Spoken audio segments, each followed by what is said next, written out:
Bismillahirrahmanirrahim. Assalamualaikum warahmatullahi wabarakatuh. Waalaikumsalam warahmatullahi wabarakatuh. Alhamdulillahirabbil alamin wa bihi nasta'inu ala umuri dunya waddin.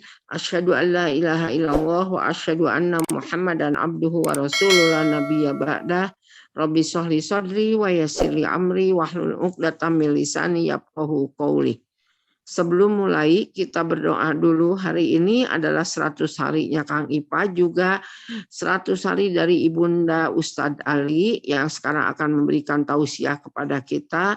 Mudah-mudahan kedua almarhumah itu diampuni dosanya, diterima almarhum dan almarhumah, diampuni dosanya, diterima amal ibadahnya, dan digolongkan menjadi ahli surga. Allahumma gfir lahum warhamhum wa'afihim wa'fu anhum. Allahumma la tahrimna ajrahum wa wasil madholahum wa akrim nujulahum waghfir lana walahum. Al-Fatihah. A'udzubillahi minasyaitonirrajim. Bismillahirrahmanirrahim. Alhamdulillahirabbil alamin arrahmanirrahim maliki yaumiddin. Iyyaka na'budu wa iyyaka nasta'in. Ihdinas siratal mustaqim. Siratal ladzina an'amta 'alaihim ghairil maghdubi 'alaihim waladdallin. Amin.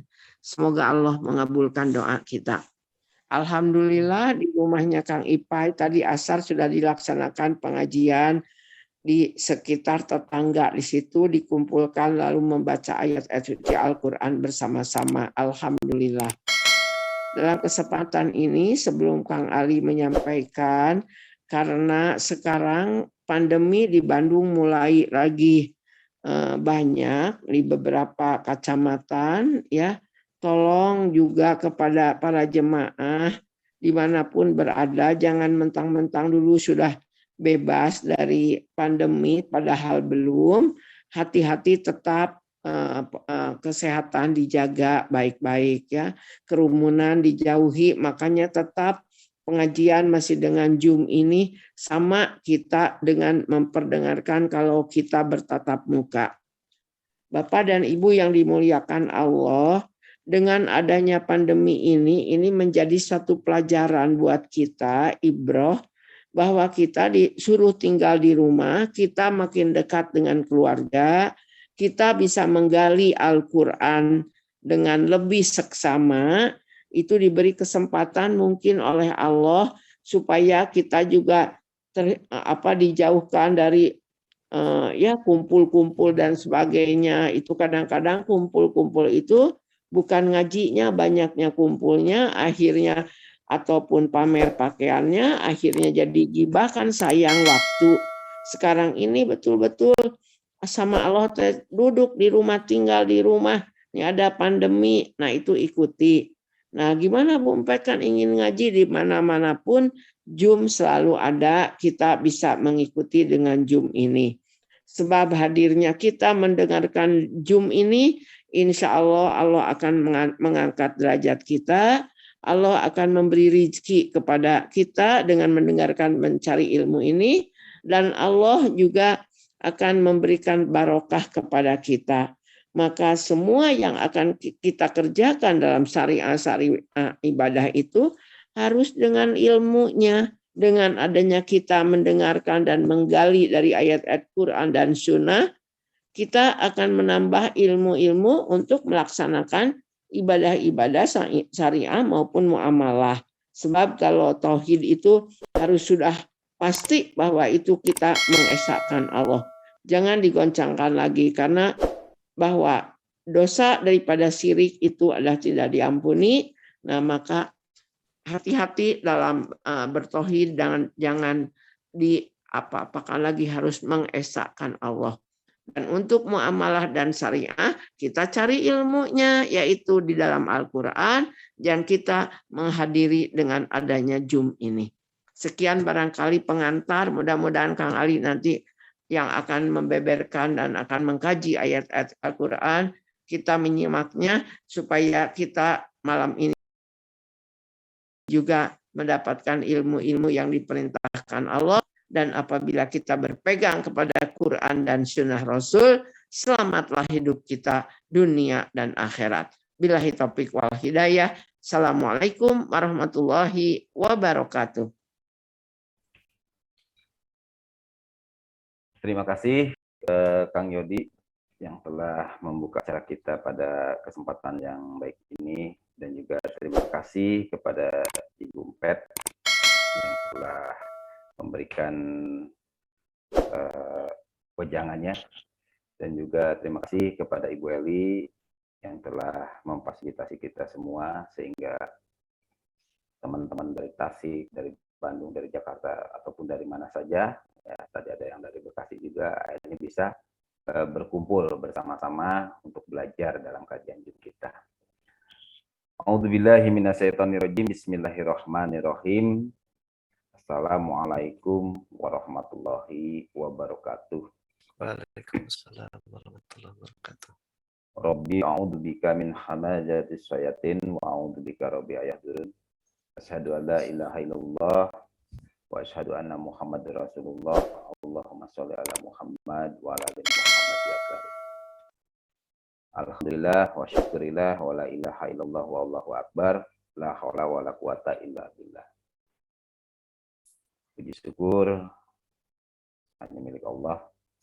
Salawat serta salam semoga tercurah kepada para nabi, khususnya baginda Rasulullah Muhammad Sallallahu Alaihi Wasallam, dan kita semua selaku pengikutnya sampai akhir zaman. Sahabat-sahabatku yang dimuliakan Allah, alhamdulillah malam hari ini kita masih diberikan oleh Allah nikmat yang banyak.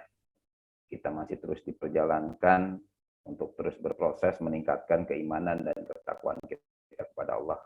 Dan alhamdulillah hari ini kita bisa berkumpul melalui kajian Zoom kita dalam rangka meningkatkan keimanan dan ketakwaan kepada kita melalui pedoman hidup kita, yaitu Alkitab Al-Quran. Yang mana kita tahu setiap Senin malam ya dari teman-teman Tasik mengadakan Zoom ya. Insya Allah tadi Kang Yodi akan memfasilitasi kita supaya bisa diulang-ulang ya melalui kajian kanal YouTube ya. Jadi nanti bisa dicek lagi, diulang lagi.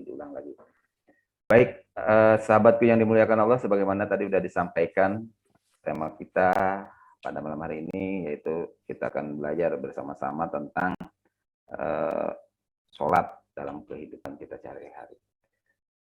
Sebagaimana kita ketahui bahwasanya sebagai umat Islam sudah barang tentu memiliki satu syariat yang tak mungkin akan ditinggalkan, dan ini merupakan satu kebanggaan kita sebagai umat Muslim, dan ini yang konon katanya ya akan menjadi ya kalau cerita orang banyak ya bahwa sholat ini ya yang pertama kali akan dihisabkan seperti itu. Dan juga sholat ini adalah tiang agama. Barang siapa yang mendirikan sholat, berarti dia sedang mendirikan tiang agama. Tapi kalau sebaliknya, tidak sholat, berarti dia sedang merobohkan agama itu sendiri. Nah, dari sini saya ingin mengajak kepada kita, yang pertama memahami dulu, ya, bahwasannya kita tahu dalam kehidupan keseharian kita sering sekali ya, atau mungkin pernah nggak dalam hati dan pikiran kita terbesit, terbayang atau bertanya ya, yang selama ini kita kerjakan sholat yang 5 waktu ini ya, apakah kita sudah melaksanakannya dengan baik, atau mungkin kita sudah melaksanakannya penuh dengan kekhusyuan, atau bahkan sebaliknya kita selama ini ya tadi itu sholat hanya sholat aja seperti itu ya, bahkan tidak sedikit orang yang melaksanakan sholat hanya sebatas penggugur kewajiban, yang mana akhirnya sholat terus dikerjakan tapi ya maksiat dan berbuat yang tidak baik juga masih tetap dikerjakan. Nah disinilah saya ingin sedikit berbagi dari apa yang telah saya baca pelajari ya, bahwasanya kita awali dari surat 24 dulu, Kang Jody, 24 ayat 41. Ya. Surat 24 ayat 41. Ya. A'udzubillahi minasyaitonirrajim. Bismillahirrahmanirrahim. Ya, sebentar, Kang. Tidaklah kamu tahu bahwasanya Allah kepadanya bertasbih apa yang di langit dan di bumi, dan juga burung dengan mengembangkan sayapnya. Masing-masing telah mengetahui cara sembahyangnya dan tasbihnya. Dan Allah Maha mengetahui apa yang mereka kerjakan. Nah, itu. Kalau kita pahami di ayat ini, ya, di sini Allah bilang, "Qul qad alima sholata wa tasbih." Ya, wa tasbihan. Jadi di sini bahwasanya masing-masing telah mengetahui cara sholatnya atau cara sembahyangnya dan cara tasbihnya. Nah, jadi secara tidak langsung Allah ngasih tahu kepada kita bahwa tata cara sholat itu masing-masing ya telah mengetahui caranya. Jadi dengan kata lain, ya tata cara sholat itu berbeda-beda, gitu. Ya, tata cara sholat itu berbeda-beda. Ya, semua teman-teman mungkin pernah ya punya satu pengalaman unik mungkin pada saat menunaikan ibadah haji ataupun umroh. Begitu kita sholat berdampingan dengan orang-orang yang berbeda, baik itu warna kulitnya, bahasanya, negaranya, dan ternyata cara sholatnya pun berbeda, gitu.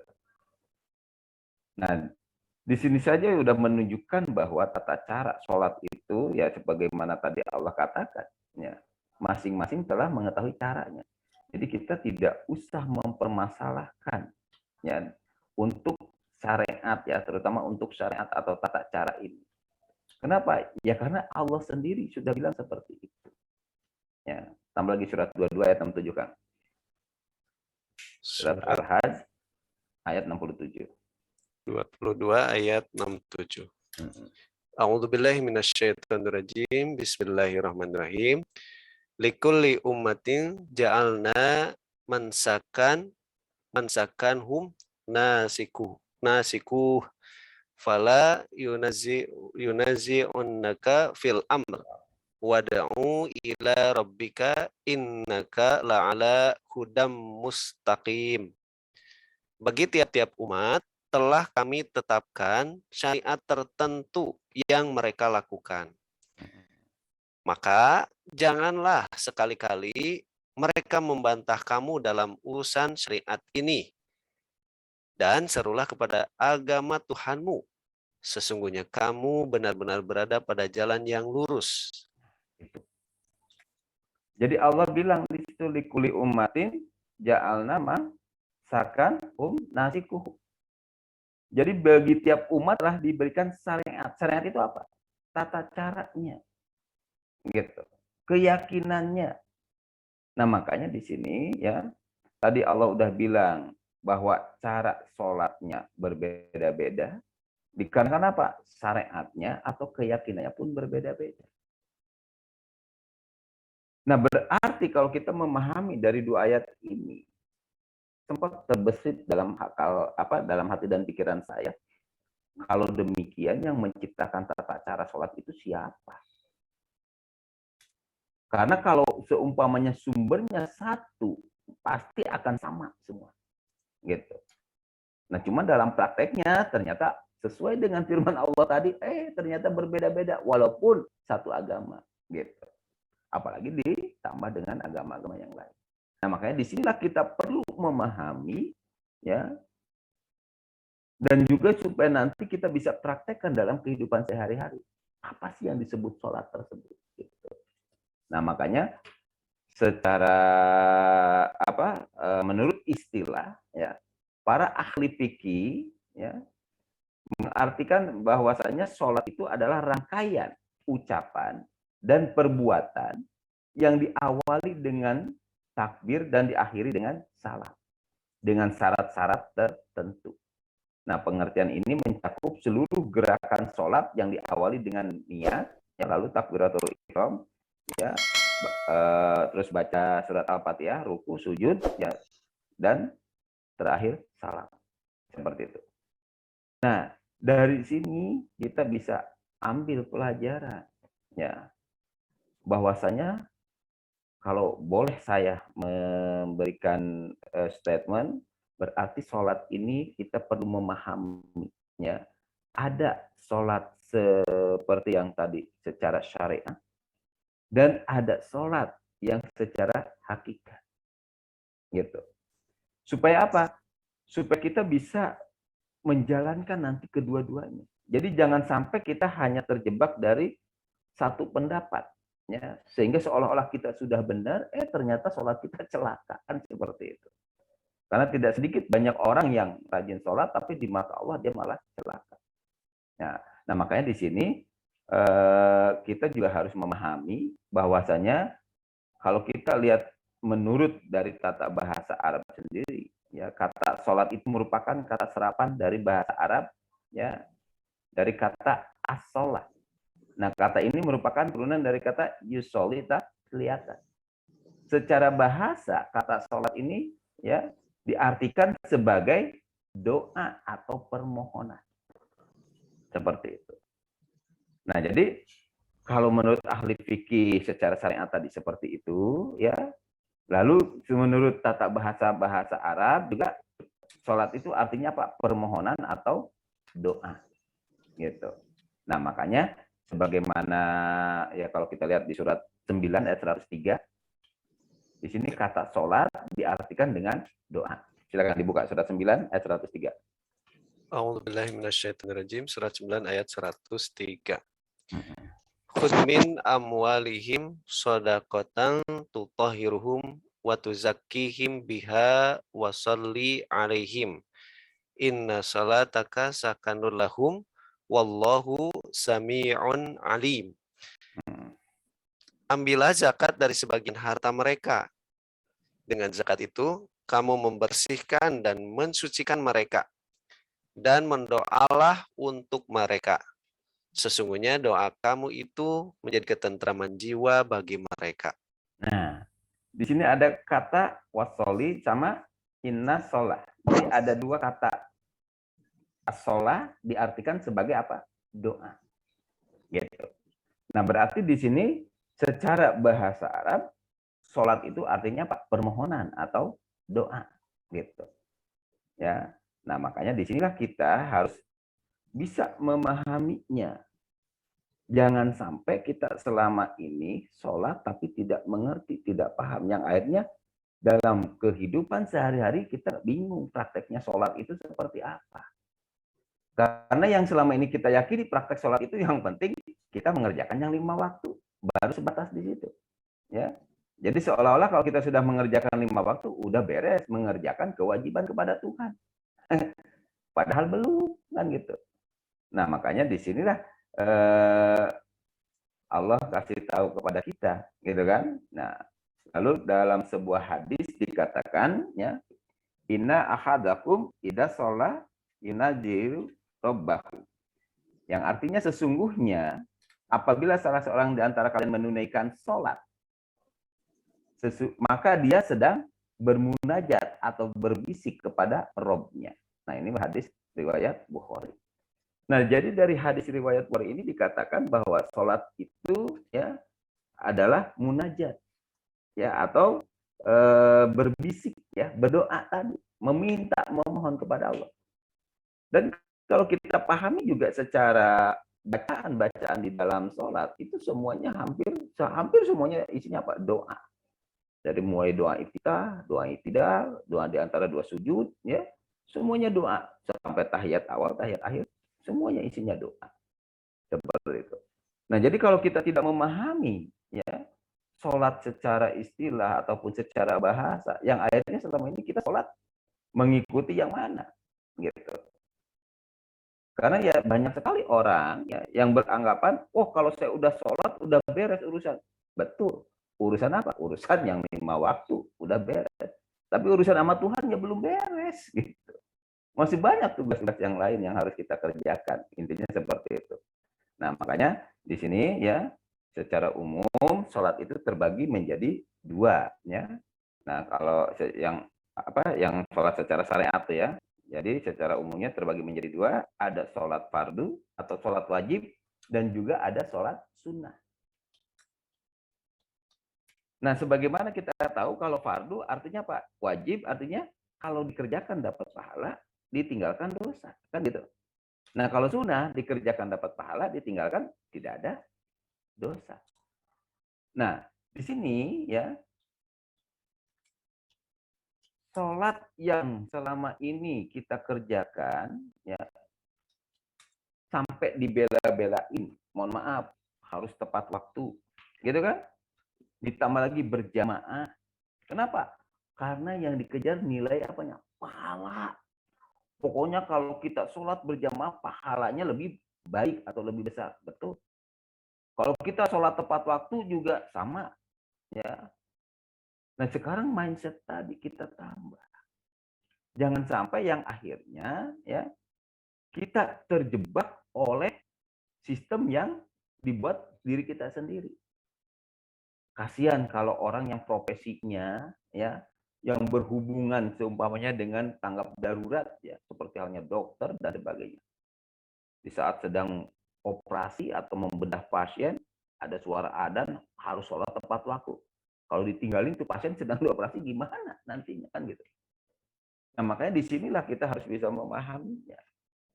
Nah makanya Allah bilang ya di surat 4 ayat 103. Surat 4 ayat 103.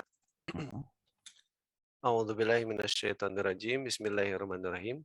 Faidza qudiyatus qudiyat faidza qudiyatumus salata fadhkurullaha qiyaman wa qu'udan wa 'ala junubikum.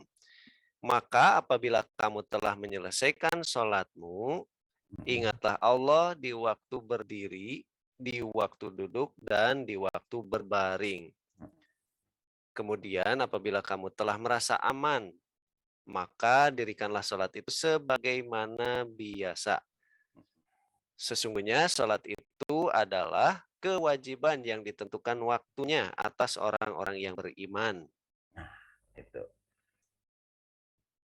Jelas ya di sini Allah katakan ya bahwasanya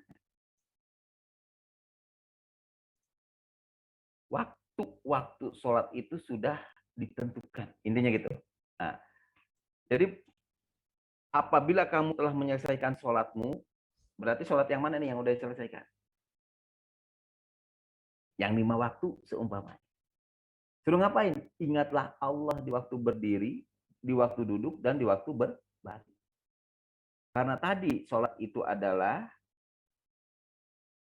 ucapan atau doa, ya permohonan, gitu kan? Nah berarti di saat kita selesai sholat, berarti kita selesai berdoa, selesai memohon, selesai meminta sama Allah gitu. Suruh ngapain? Ingat Allah. Jadi jangan sampai kita selama ini habis sholat, gitu kan? Udah beres sholat, lupa segala-galanya, gitu. Nah makanya di sini Allah kasih tahu kepada kita. Jadi dalam kita melaksanakan sholat itu jangan sampai ya hanya sebatas penggugur kewajiban. Tapi beres sholat kamu harus tetap ingat kepada Allah. Seperti itu. Nah, kemudian apabila kamu telah merasa aman, maka dirikanlah sholat itu sebagaimana biasa. Sesungguhnya sholat itu adalah kewajiban yang ditentukan waktunya atas orang-orang yang beriman. Nah, makanya sholat itu hukumnya wajib dan sholat itu juga sudah ditentukan waktunya. Nah, berarti kalau kita kembali secara syariat, sholat yang ditentukan waktunya, yaitu sholat apa? Sholat wajib. Kan gitu. Nah, menurut ijma qiyas kesepakatan para alim ulama, ya, kita sebagai umat muslim diwajibkan untuk menunaikan sholat yang 5 waktu sesuai dengan waktunya masing-masing. Seperti itu. Nah, makanya di surat 17 ayat 78 kita masih bicara waktu sholat di syariat. A'udzubillahi minasyaitonirrajim. Bismillahirrahmanirrahim. Dirikanlah sholat dari sesudah matahari tergelincir sampai gelap malam. Dan dirikanlah pula sholat subuh. Sesungguhnya sholat subuh itu disaksikan oleh malaikat. Nah, Menurut para ahli tafsir atau istilahnya al-mufassirin, ini sebagai landasan ya untuk kita menunaikan sholat yang 5 waktu. Ya, dirikanlah sholat dari sesudah matahari tergelincir sampai gelap malam. Ya, nah matahari tergelincir itu kapan? Matahari tergelincir itu kapan? Dari jam 12 siang menuju sore hari sampai gelap malam. Nah, berarti matahari tergelincir biasanya itu waktu sholat apa? Duhur. Nah, sampai gelap malam di situ ada asar, ada maghrib, ada isya. Gitu kan? Dan dirikan pula sholat subuh. Makanya beberapa al-mufassirin menafsirkan dari ayat ini sebagai perintah untuk menjalankan sholat yang 5 waktu. Gitu. Tambah lagi ayatnya, surat 11, 114. A'udzubillahiminasyaitonirrajim. Bismillahirrahmanirrahim.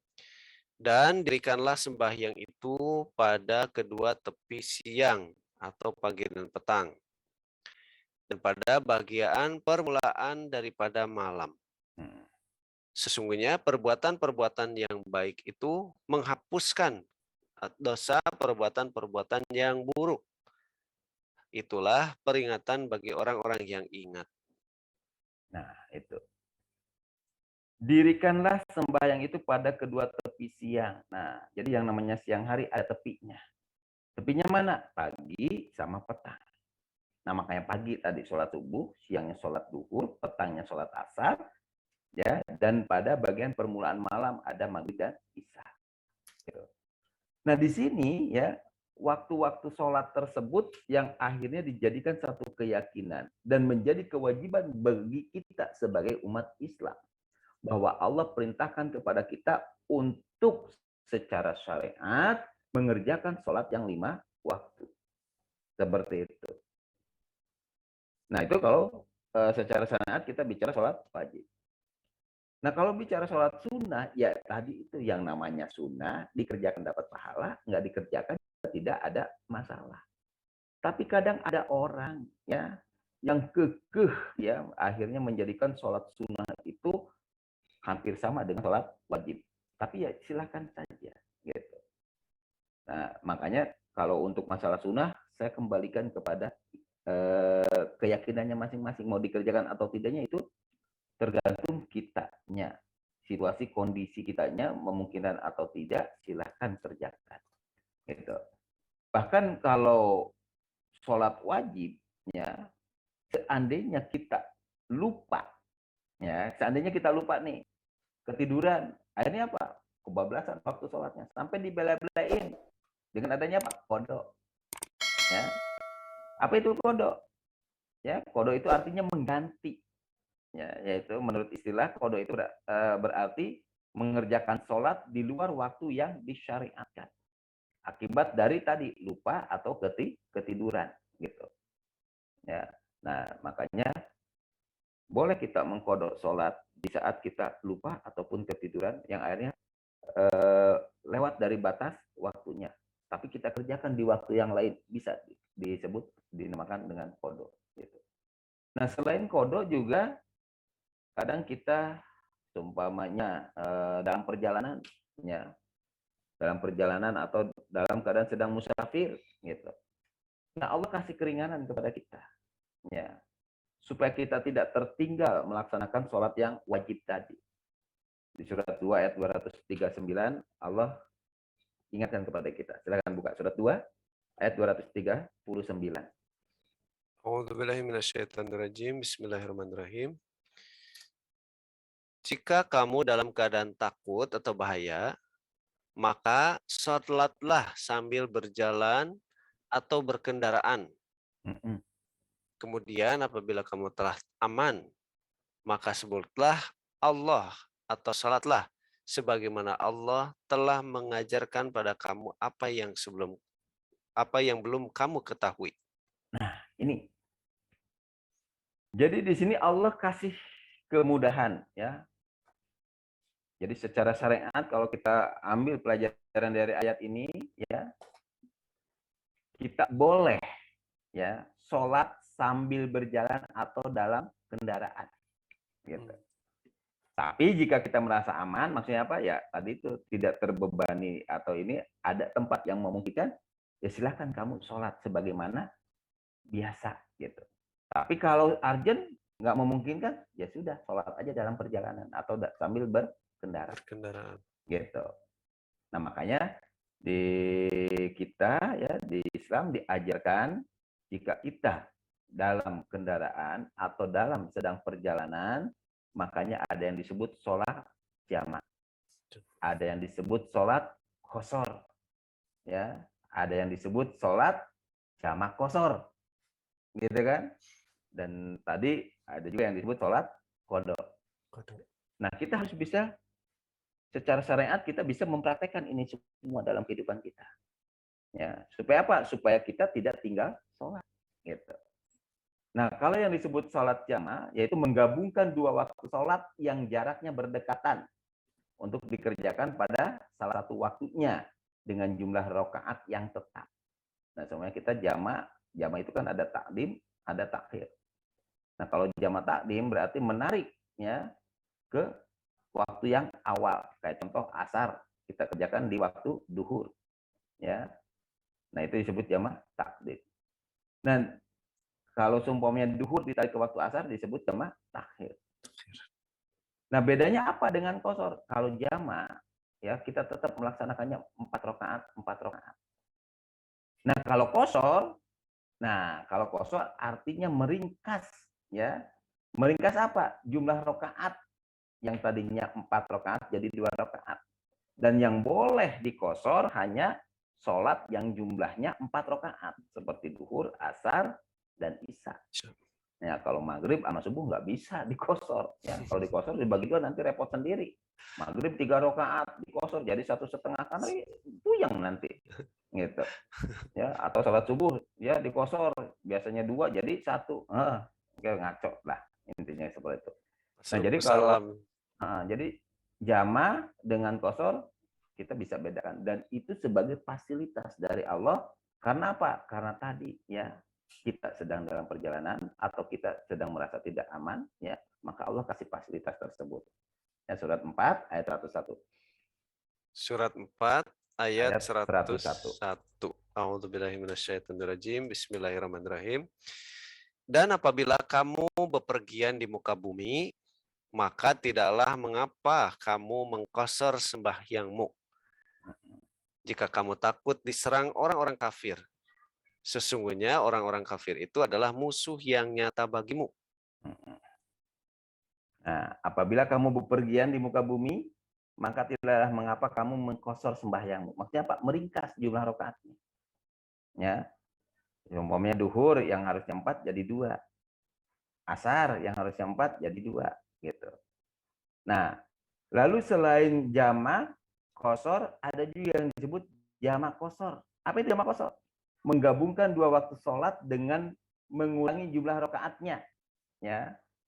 Jadi 2 rakaat, gitu. Ya kayak kita menggabungkan waktu duhur sama asar, ya. Karena kita ngambilnya jamak qashar, duhurnya 2 rakaat, asarnya 2 rakaat, seperti itu.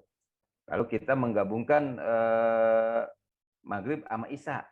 Nah, maghribnya jangan 2 rakaat, tetap 3 rakaat. Gitu. Nah, kalau isyanya bisa diqashar menjadi 2 rakaat, seperti itu. Nah, jadi itulah secara syariat ya kalau kita bicara sholat, ternyata kita diberikan kemudahan oleh Allah. Jadi tidak ada alasan untuk tidak mengerjakan sholat, intinya ke sana. Ya. Nah, disinilah kita harus betul-betul meyakini, harus betul-betul berpikir, jangan sampai tadi ya secara syariat kita tinggalkan sholat tersebut, gitu. Nah makanya disinilah saya ingin mengajak secara syariat kita paham ya sholat bisa dipraktekkan dalam kehidupan sehari-hari sesuai dengan syariatnya masing-masing. Nah lalu kalau bicara hakikat ya Allah bilang di surat 20 ayat 14. A'udzubillahi minasyaitonirrajim. Bismillahirrahmanirrahim. Innani anallahu la ilaha illa ana fa'budni wa aqimis sholata lidzikri. Mm-mm. Sesungguhnya aku ini adalah Allah. Tidak ada Tuhan yang hak selain aku. Maka sembahlah aku dan dirikanlah sholat untuk mengingat aku. Nah, jadi hakikatnya sholat itu ngapain? Mengingat kan. Ingat Allah. Ya. Kalau tadi secara syariatnya apa? Berdoa, Berdoa. memohon, meminta sama Allah. Gitu. Nah, makanya disinilah kita nanti kalau sudah memahami syariat dan hakikat, ya kita tidak akan mempermasalahkan tarekotnya, tata caranya. Nah, karena selama ini ada orang yang beranggapan, ya kalau kita istilahnya sudah sholat, gitu kan, berarti kita sudah menggugurkan kewajiban. Jadi seolah-olah udah stuck di situ. Ya, sepertinya kita nggak apa untuk ibadah kepada Allah tuh hanya sebatas itu. Gitu. Tapi kalau kita memahami hakikatnya juga, oh ternyata sholat itu ingat Allah. Berarti setelah kita sholat secara syariat, kita harus ngapain? Harus ingat Allah. Jadi kalau secara bahasa saya, kalau saya sudah minta mohon sama Tuhan, ya sama Allah, ya beres meminta mohon, ya saya juga harus selalu ingat kepada Dia. Supaya apa? Supaya permohonan kita dikabulkan gitu. Nah makanya di sini dicontohkan oleh para nabi terdahulu, ya bahwasanya para nabi terdahulu juga menjadikan sholat itu sebagai permohonan gitu. Ya, contoh kita buka surat 14 ayat 35 sampai 40. Surat 14 ayat 35 sampai 40. A'udzubillahi minasyaitonirrajim. Bismillahirrahmanirrahim. Dan ingatlah ketika Ibrahim berkata, "Ya Tuhanku, jadikanlah negeri ini negeri yang aman, dan jauhkanlah aku beserta anak cucuku dari menyembah berhala-berhala." Ya Tuhanku, sesungguhnya berhala-berhala itu telah menyesatkan kebanyakan daripada manusia. Maka barang siapa yang mengikutiku, maka sesungguhnya orang itu termasuk golonganku. Dan barang siapa yang mendurhakai aku, maka sesungguhnya Engkau Maha Pengampun lagi Maha Penyayang. Ya Tuhan kami, sesungguhnya aku telah menempatkan sebagian keturunanku di lembah yang tidak mempunyai tanam-tanaman di dekat rumah Engkau atau Baitullah yang dihormati. Ya Tuhan kami, yang demikian itu agar mereka mendirikan sholat. Maka jadikanlah hati sebagian manusia cenderung kepada mereka, dan beri rizkilah mereka dari buah-buahan. Mudah-mudahan mereka bersyukur. Ya Tuhan kami, sesungguhnya Engkau mengetahui apa yang kami sembunyikan dan apa yang kami lahirkan. Dan tidak ada sesuatu pun yang tersembunyi bagi Allah, baik yang ada di bumi maupun yang ada di langit. Segala puji bagi Allah yang telah menganugerahkan kepadaku di hari tuaku Ismail dan Ishak. Sesungguhnya Tuhanku benar-benar Maha mendengar memperkenankan doa. Ya Tuhanku, jadikanlah aku dan anak cucuku orang-orang yang tetap mendirikan salat.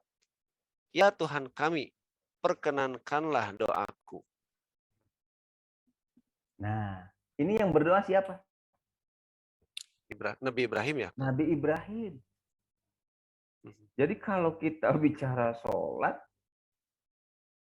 dulu Nabi Ibrahim sholat nggak ya? Sholat. Sholat. Nah makanya sholat itu apa? Permohonan, doa. Ya, nah makanya disinilah dicontohkan ya di zamannya Nabi Ibrahim sendiri memohon, meminta kepada Allah. Ya, dengan cara apa? Sholat. Makanya dia memohon, ya Tuhanku, jadikanlah aku dan anak cucuku orang-orang yang tetap mendirikan sholat. Gitu. Nah makanya Allah kasih tahu kepada kita tadi ya bahwasanya tata cara sholat itu berbeda-beda. Makanya ada orang yang selalu beranggapan bahwa Quran itu belum sempurna. Harus dijelaskan pakai hadis. Alasannya cuma satu itu. Alasannya apa? Karena di Quran tidak diterangkan tata cara sholat. Pertanyaannya, kenapa Allah nggak nerangin tata cara sholat di Al-Quran? Gitu. Ya. Kenapa Allah tidak menerangkan tata cara sholat di Al-Quran? Iya. Ya karena Allah bilang, hada basairulinas, Quran ini pedoman semua manusia. Yang mana tadi semua manusia syariatnya berbeda. Tata cara sholatnya berbeda. Kalau Allah sebutkan tata cara sholatnya Nabi Muhammad berarti ntar ini Quran bukan untuk kuda linas. Gitu. Ya, nah makanya di sini kita harus memahami. Tapi kita pun harus mengikuti syariat yang kita yakini. Gitu. Ya, nah makanya para nabi ya khususnya Nabi Ibrahim beliau sampai memohon meminta kepada Allah supaya anak cucunya juga selalu melaksanakan sholat. Nah, itu jadi sholat adalah permohonan para nabi. Salah satunya Nabi Ibrahim. Lalu kita buka lagi surat 19 ayat 54 sampai 55. Surat 19 54 sampai 55. Ya. A'udzubillahi minasyaitonirrajim. Bismillahirrahmanirrahim. Wadhkur fil kitabi Ismail innahu kana shadiqal wa'di wa kana rasulan nabiyya. Ceritakanlah hai Muhammad kepada mereka kisah Ismail yang tersebut di dalam Al-Qur'an. Sesungguhnya ia adalah seorang yang benar janjinya dan dia adalah seorang rasul dan nabi. Dan ia menyuruh ahlinya itu sembahyang dan menunaikan zakat. Dan ia adalah seorang yang diridhoi Tuhan, di sisi Tuhan. Itu doanya Nabi siapa? Ini Nabi Ismail ya. Nah, ceritakanlah hai Muhammad kepada mereka kisah Ismail di dalam Al-Quran. Sesungguhnya ia adalah seorang yang benar janjinya dan dia adalah seorang nabi dan rasul. Lalu di ayat 55-nya ia menyuruh ahlinya untuk bersembahyang. Nah, berarti di sini ya Nabi Ismail juga melaksanakan sholat. Nah, makanya cara sholatnya berbeda-beda tadi kata Allah. Kenapa? Ya zamannya berbeda. Ya, terus secara ininya semuanya pasti berbeda lah gitu. Ya, budayanya, kulturnya dan sebagainya. Nah, jadi Nabi Ibrahim, Nabi Ismail juga melaksanakan sholat. Begitupun wasiatnya Luqman kepada anak cucunya ya, surat 31 ayat 16 sampai 17. Surat 31 ayat 16 sampai 17. A'udzubillahi minasyaitonirrajim. Bismillahirrahmanirrahim. Luqman berkata, "Hai anakku, sesungguhnya jika ada suatu perbuatan seberat biji sawi dan berada dalam batu atau di langit atau di dalam bumi, niscaya Allah akan mendatangkannya atau membalasinya. Sesungguhnya Allah Maha Halus lagi Maha Mengetahui. Hai anakku, dirikanlah sholat dan suruhlah manusia mengerjakan yang baik dan cegahlah mereka dari perbuatan yang mungkar dan bersabarlah terhadap apa yang menimpa kamu. Sesungguhnya yang demikian itu termasuk hal-hal yang diwajibkan oleh Allah." Di sini Allah mewajibkan. Jadi sholat itu hukumnya wajib bukan hanya kepada umatnya Nabi Muhammad saja, tapi kepada seluruh umat manusia. Luqman ya termasuk. Ya, salah satunya tadi wasiatnya Luqman kepada anak-anaknya. Agar ngapain? Agar selalu menjaga sholatnya. Gitu. Ya. Tambah lagi ayatnya surat 19 ayat 30-31. Surat 19 ayat 30 sampai 31. A'udzubillahi minasyaitonirrajim. Bismillahirrahmanirrahim. Berkata Isa, sesungguhnya aku ini hamba Allah. Dia memberiku Alkitab, Injil, dan dia menjadikan aku seorang nabi. Terus? Dan dia menjadikan aku seorang yang diberkati di mana saja aku berada. Dan dia memerintahkan kepadaku mendirikan sholat dan menunaikan zakat selama aku hidup. Nah, itu. Jadi jelas ya? Ya, ya. Jadi semua para nabi sholat nggak? Sholat. Sholat. Yang membedakan apanya? Tata caranya. Syariat, Syariat. tarekat. Itu yang membedakan. Ya.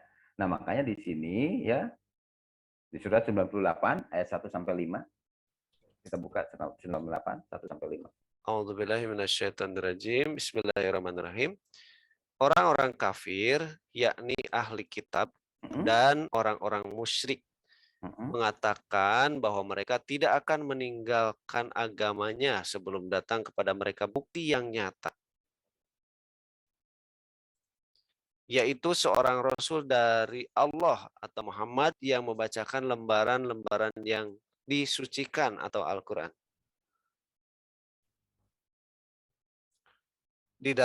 Di dalamnya terdapat isi kitab-kitab yang lurus.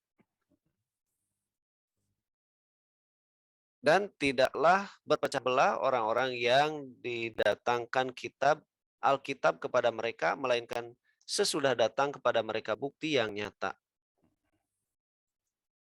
Padahal mereka tidak disuruh kecuali supaya menyembah Allah dengan memurnikan ketaatan kepadanya dalam menjalankan agama dengan lurus. Dan supaya mereka mendirikan sholat dan menunaikan zakat.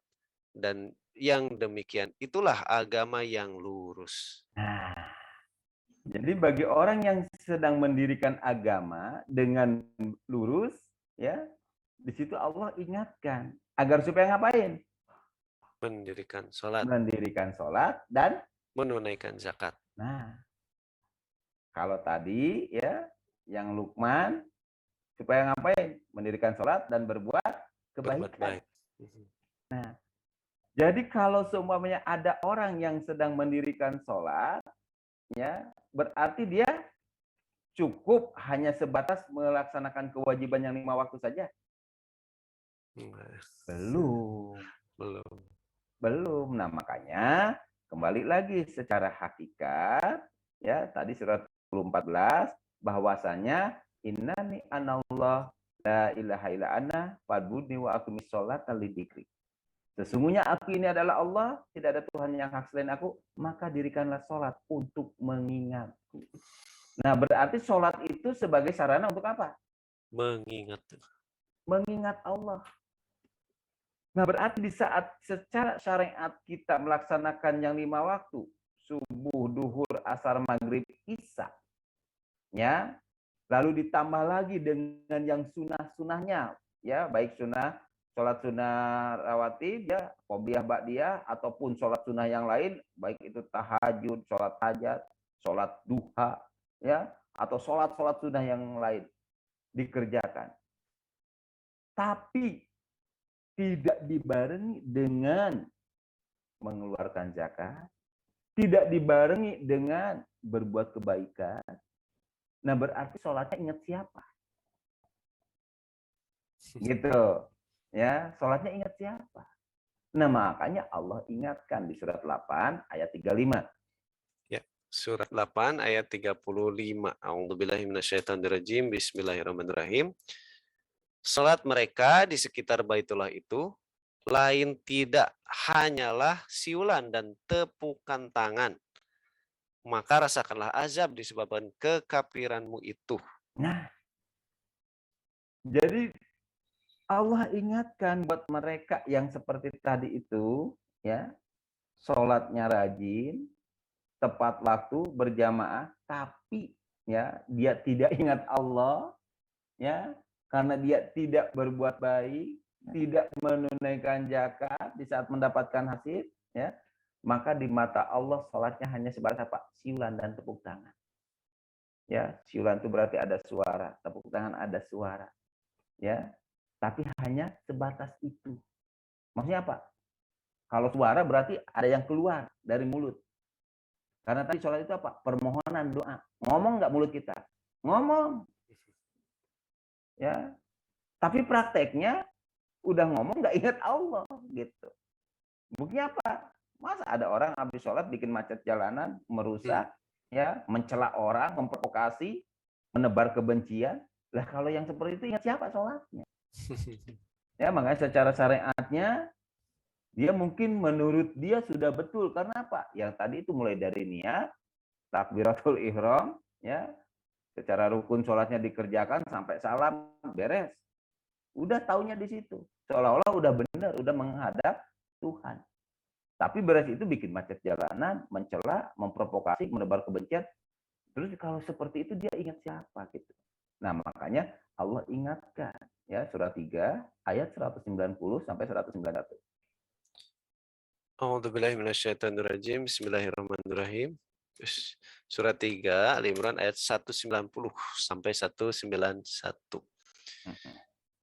Inna fi khalqis samawati wal ardi wa ikhtilafil laili wan nahari la ayatil liulil albab. Sesungguhnya dalam penciptaan langit dan bumi dan silih bergantinya malam dan siang terdapat tanda-tanda bagi orang-orang yang berakal, yaitu orang-orang yang mengingat Allah sambil berdiri atau duduk atau dalam keadaan berbaring. Dan mereka memikirkan tentang penciptaan langit dan bumi seraya berkata, "Ya Tuhan kami, tiadalah Engkau menciptakan ini dengan sia-sia. Maha suci Engkau, maka peliharalah kami dari siksa neraka." Nah, itu. Jadi bagi orang-orang yang memiliki akal, ya, jadi dia setelah sholat wajib yang 5 waktu tadi, ya, lalu dia ngapain?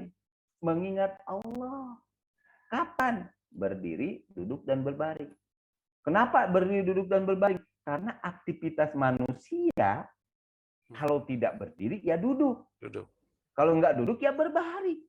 Tinggal sekarang kondisikan dengan keadaan kita masing-masing saat beraktivitasnya, kita kondisinya seperti apa. Kalau mungkin kita kerja kantoran, ya sambil duduk, ya sambil kerja harus ngapain? Tetap ingat Allah. Ingat. Makanya orang tua kita selalu mengingatkan, mana di mana lagi kudu zikir. Zikir itu ingat Allah. Tapi prakteknya non selama iya. Ya, bari gawe subhanallah, akhirnya salah nulis. Gitu kan? Karena konsentrasinya pecah. Iya. Nah, makanya ingat Allah di sini bukan berarti hanya sebatas di mulut ucapan-ucapan tertentu, bukan. Jadi zikrullah itu selain kita mengucapkan, ya, jadi kita mempraktekkan. Jadi ingat Allahnya bukan hanya di mulut saja, tapi dalam praktek. Gitu. Ya, jadi jangan sampai kita selama ini sudah sholat tapi nggak ingat Allah. Makanya di saat kita beraktivitas, baik itu duduk, berdiri, atau berbaring, gitu kan? Nah, disitulah kita diberikan oleh Allah, ya, untuk apa? Untuk selalu ingat kepadanya. Jadi jangan sampai kita udah sholat, ya, secara syariat baik, lalu secara hakikatnya kita nggak ingat Allah, kan sayang sekali. Gitu. Ya, nah makanya di sini agar kita bisa di saat sholat, ya, yang wajib atau secara syariat kita kerjakan, beres sholat kita ingat Allah, makanya Allah perintahkan kepada kita. Ya, di surat 4 ayat 43.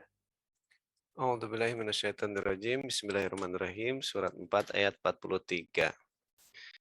Ya ayyuhalladzina amanu la taqrabus salata wa antum sukara.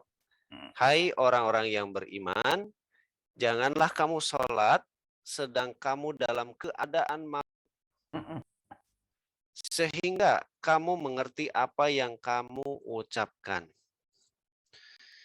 Dan jangan pula hampiri masjid sedang kamu dalam keadaan junub, terkecuali sekedar berlalu saja hingga kamu mandi. Dan jika kamu sakit atau sedang dalam musafir, atau kembali dari tempat buang air, atau kamu telah menyentuh perempuan, kemudian kamu tidak mendapati air, maka bertayamumlah kamu dengan tanah yang baik atau suci. Sapulah mukamu dan tanganmu. Sesungguhnya Allah Maha Pemaaf lagi Maha Pengampun. Nah, itu ya.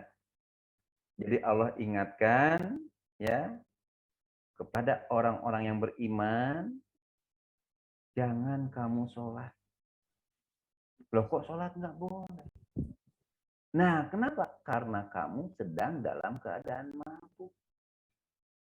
Nah, kalau orang dalam keadaan mabuk pasti ngomongnya ngaco. Gitu.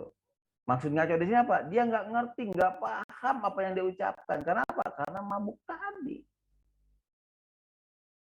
Sehingga kamu mengerti apa yang kamu ucapkan. Nah, intinya di sini berarti kalau kita ambil pelajaran, di saat kita sholat secara syariat, kita harus paham apa yang kita ucapkan. Kenapa? Karena kalau kita nggak paham, habis sholat kita lupa sama Allah. Tapi kalau kita mengerti, paham yang kita ucapkan dalam sholat, insya Allah beres sholat kita akan selalu ingat Allah. Gitu. Jadi nanti dalam praktek kehidupan sehari-harinya kita bisa paham, oh kalau saya ini udah sholat. Buktinya apa? Saya selalu ingat Allah. Gitu. Kenapa bisa ingat Allah? Karena di saat sholat secara syariat saya paham yang saya ucapkan, terutama yang masuk rukun, ya. Karena yang lainnya itu doa. Kalau doa mah silakan lah. Makanya banyak pendapat ya dalam sholat ditambahin. Nanti di sujud terakhir tambahin doa ini, gitu kan? Atau tambahin doa itu ya silakan aja. Namanya juga permohonan atau doa, silakan. Tapi yang wajib, yang masuk rukun adalah membaca surat Al-Fatihah. Minimalnya Al-Fatihah. Yang 7 ayat itu kita paham. Mulai dari Bismillahirrahmanirrahim sampai waladolin. Kita paham dan kita bisa praktekkan. Jadi habis sholatnya ingat Allah. Dengan Bismillahirrahmanirrahim berarti kita sudah mengatasnamakan Allah dalam kehidupan kita dengan sifat kasih sayangnya. Alhamdulillahirabbil alamin berarti kita segala puji bagi Allah. Jadi tidak ada Tuhan, ya. Jadi yang harus kita puji, yang kita puji itu hanya Allah. Jadi kita tidak istilahnya apa? Mengagung-agungkan atau memuji selain Allah, gitu. Begitupun istilahnya Ar-Rahmanir-Rahim, ya, yang Maha Pengasih lagi Maha Penyayang. Berarti setelah kita memahami, hati dan pikiran kita selalu tertanam rasa kasih sayang. Akhirnya biar sholat kita bisa ingat Allah. Kita bisa praktekkan, ya, sampai waladolin nanti gitu. Jadi kalau kita nggak paham yang kita ucapkan, ya mohon maaf, sholat kita nanti di mata Allah hanya tepuk tangan dan siulan. Kenapa? Karena seperti orang mabuk. Ngomong doang, prakteknya nggak ada. Gitu. Nah, makanya nanti bagi kita setelah melaksanakan sholat secara syariat, lalu kita paham yang kita ucapkan, ya, sehingga kita bisa mendirikan sholat tadi dengan selalu mengingat Allah. Nah, buktinya apa? Surat 29 ayat 45. Surat 29 ayat 45. A'udzubillahi minasyaitonirrajim. Bismillahirrahmanirrahim. Bacalah apa yang telah diwahyukan kepadamu, yaitu Alkitab Al-Quran, dan dirikanlah sholat. Sesungguhnya sholat itu mencegah dari perbuatan-perbuatan keji dan mungkar. Dan sesungguhnya mengingat Allah adalah lebih besar keutamaannya dari ibadah-ibadah yang lain. Dan Allah mengetahui apa yang kamu kerjakan. Nah, itu ya, baca apa yang telah diwahyukan kepadamu, Alkitab Al-Quran, dan dirikanlah sholat. Sesungguhnya, kata Allah, sholat itu mencegah dari perbuatan keji dan mungkar. Berarti kalau ada orang sudah sholat, masih berbuat keji, masih berbuat kemungkaran, berarti dia ingat Allah enggak? Enggak. Kenapa bisa demikian? Ya di saat sholatnya dia nggak paham yang dia ucapkan. Bismillahirrahmanirrahimnya nggak dipraktekkan. Alhamdulillahirabbil alaminnya nggak dipraktekkan. Ya, Ar-Rahmanir-Rahimnya boro-boro dipraktekkan. Gitu. Sampai waladwolin itu kosong semua. Nah, makanya dia tidak bisa mencegah dirinya dari perbuatan keji dan mungkar. Makanya dalam kehidupan sehari-harinya, sholatnya hanya sebatas siulan dan tepuk tangan. gitu. Ya, nah jadi balik lagi bukti bahwa kita sudah mengingat Allah berarti kita bisa menahan diri kita dari perbuatan keji dan munkar. Itu orang yang sudah sholat. Ya, tapi bukan berarti juga kalau demikiannya udah aja saya nggak usah subuh, duhur, asar, maghrib, isya lagi. Nah, urusannya kalian nanti akan dicap aliran aneh. Kenapa? Karena tidak mengikuti ketentuan syariat yang telah disepakati oleh ijma qiyas para alim ulama. Gitu.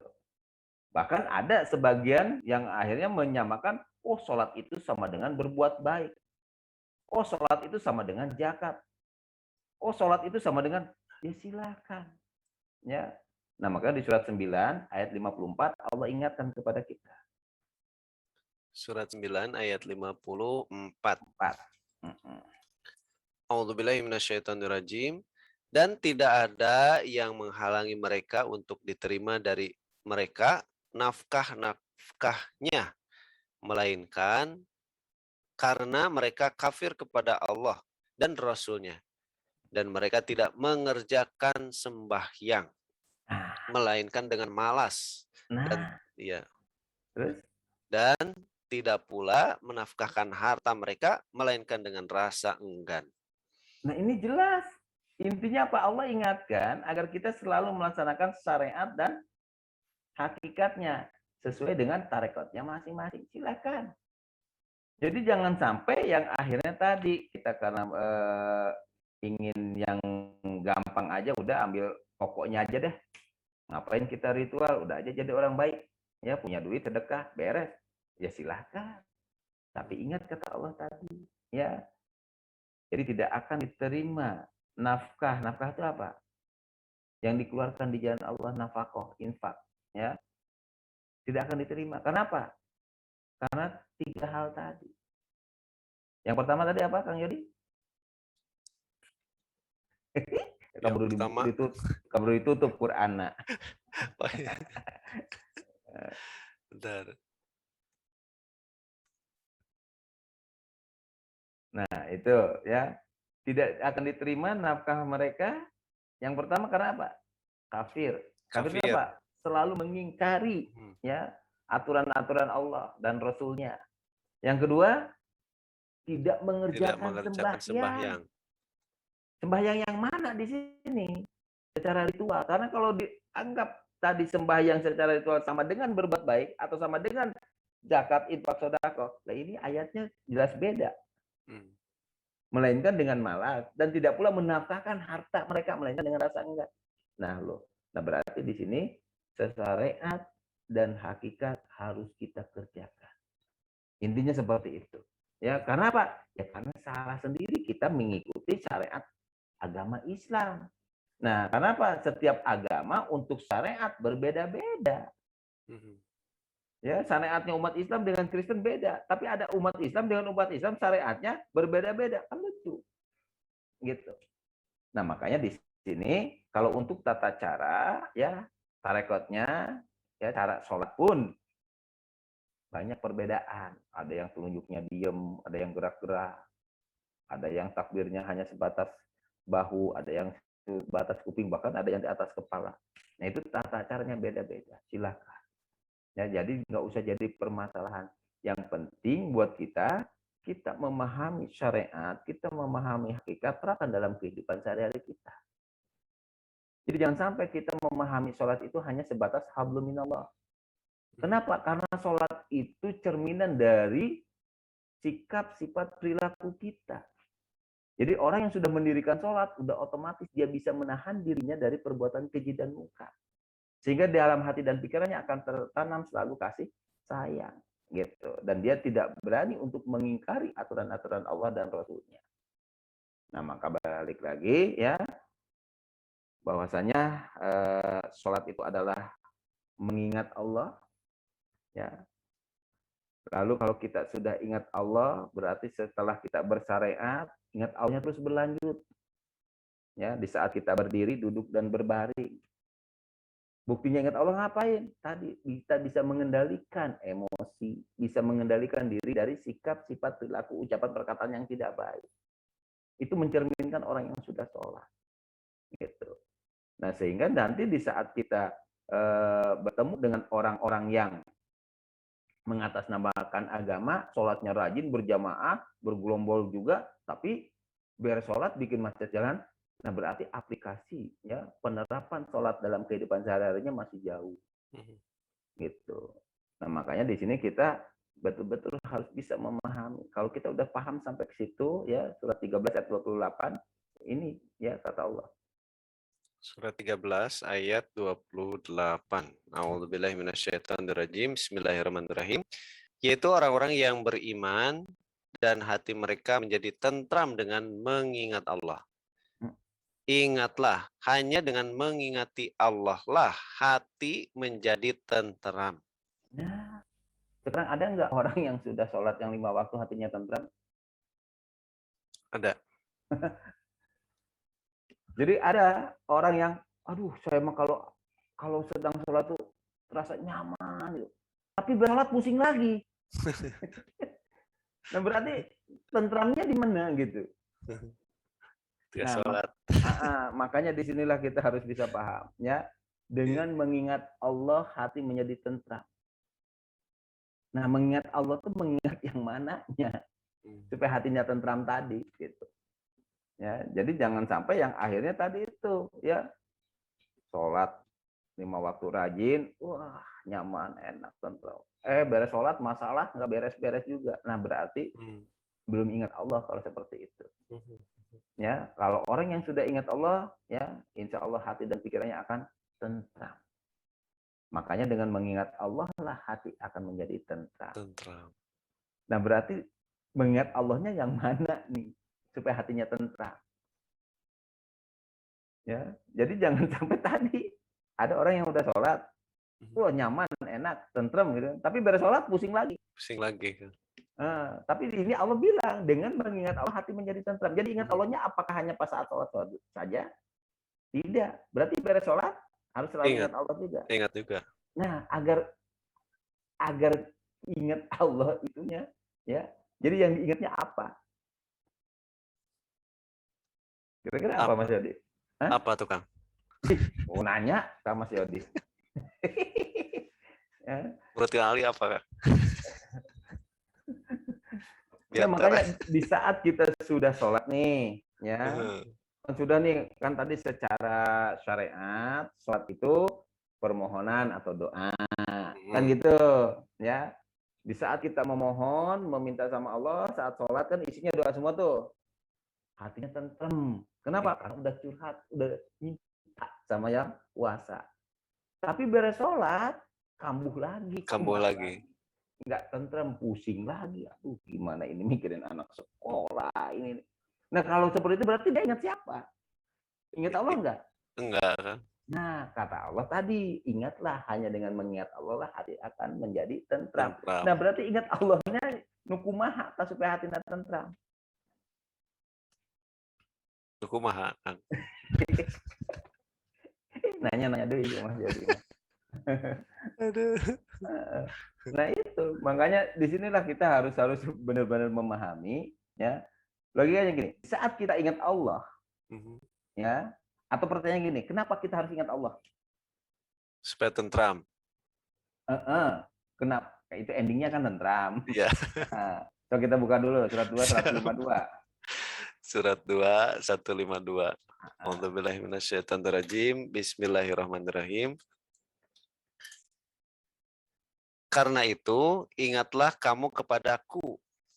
Niscaya aku ingat pula kepadamu. Dan bersyukurlah kepadaku. Dan janganlah kamu mengingkari nikmatku. Nah, itu. Ya. Jadi supaya hati tentram kumaha? Bersyukur kan? Eta surah bikin kan? Bi'adkurkum. Ya. Jadi cek naon.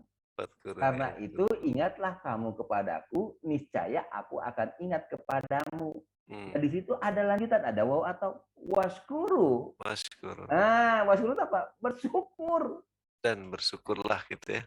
Dan bersyukurlah. Jadi lamun orang gesolat ingat Allah, hatinya tentram saat ngomong bacaan.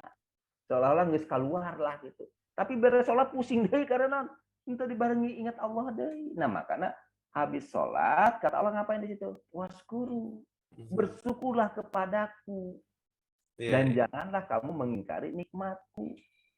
Gitu. Nah, makanya di saat kita ya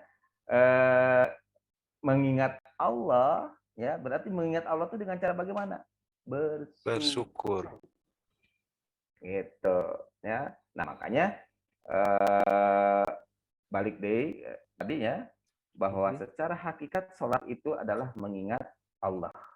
Kenapa harus ingat Allah? Supaya Allah ingat kepada kita. Bagaimana caranya agar Allah ingat kepada kita? Bersyukur. Bersyukur. Nah, sekarang pertanyaannya cara bersyukurnya kumaha? Cara bersyukurnya kumaha? Gitu. Nah, karena tadi sholat itu baru sebatas mengingat kepada Allah, ya, siga Kang Yodi, ya, inget Kak, semuanya Kang Yodi lagi keluar kota. Sok ingat untuk apa majikan Kang? Ingat, Kang.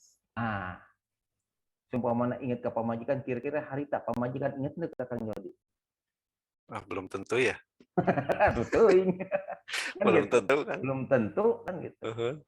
Nah, kumaha cara supaya pamajikan ingat? Ya ditelepon lah kan. Telepon. Halo gitu. Begitu ditelepon, berarti pemajikannya ngangkat, oh, ayang embek. Nah, berarti ingat kan? Berarti ingat tuh Kang. Nah, di saat seperti itu, ya, atau di saat merasakan seperti itu, kira-kira puas enggak kalau hanya sebatas ditelepon? Wah, kurang kan ya? Kurang. Kurang lah. Kurang pol gitu kan. Kurang abdol lah. Ya. Komo lamun geus leuwih ti 3 poenya. Aduh, Kang. Komo saminggu ditinggalkan keluar kota. Uh-huh. Lieur nu aya kana hulu lain tah. Nah, makanya Allah ingatkan, ya. Surat 5 ayat 35. Surat 5 ayat 35. A'udzubillahi minasyaitonirrajim. Bismillahirrahmanirrahim. Hai orang-orang yang beriman, bertakwalah kepada Allah dan carilah jalan yang mendekatkan diri kepadanya. Dan berjihadlah pada jalannya supaya kamu mendapat keberuntungan. Nah, jadi kumaha carana? Bertakwa gitu kan. Hai orang yang beriman, bertakwalah kepada Allah. Jadi endnya kan takwa. Oh iya. Nah, supaya tercapai ketakwaan tadi suruh ngapain? Cari jalan untuk itu. dekat. Nah, carilah wasilah. Wasilah kan ya. Nah, wasilah itu jalan. Untuk apa? Jalan untuk mendekatkan diri kepada Allah. Pada Allah. Berarti ingat doang ke Allah, ya. Lamun orang ingat doang ke Allah, tanpa dibarengi usaha syukur tadinya. Nah, tanpa dibarengi usaha, ya. Kira-kira deket tuh dengan Allah. Belum kayaknya. Belum. Nah, makanya tadi rasa syukur tadilah sebagai jalan, ya, agar Allah ingat kepada kita. Nah, lalu rasa syukurnya tadi dia praktekannya caranya bagaimana? Nah, Allah bilang di sini, carilah jalan yang mendekatkan diri kepadanya. Lalu kalau sudah ketemu jalannya, Allah perintahkan ngapain? Wajahidu fisabili. Berjihad. Nah, jihadnya berarti bersungguh-sungguh mana ngerjakeun istiqomah. Makanya salut saya sama Kang Yodi istiqomah sampai ke ayeuna. Amin. Makanya di awal tadi saya nanya, ya, eta warung ngaprak bukana poe naon wae. Nah, alhamdulillah, perena cuma Senin doang, berarti kan istiqomah. Continue, berarti eta nu disebut jihad. Gitu.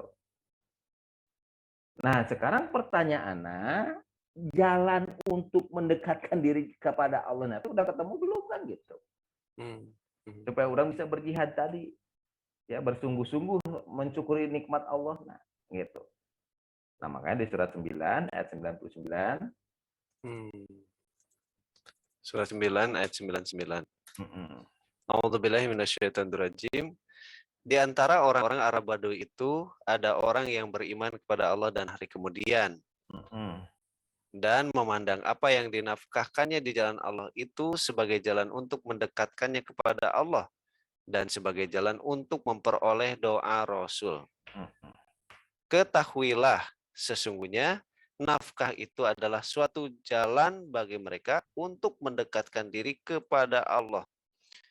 Kelak Allah yang akan memasukkan mereka ke dalam rahmat atau surganya.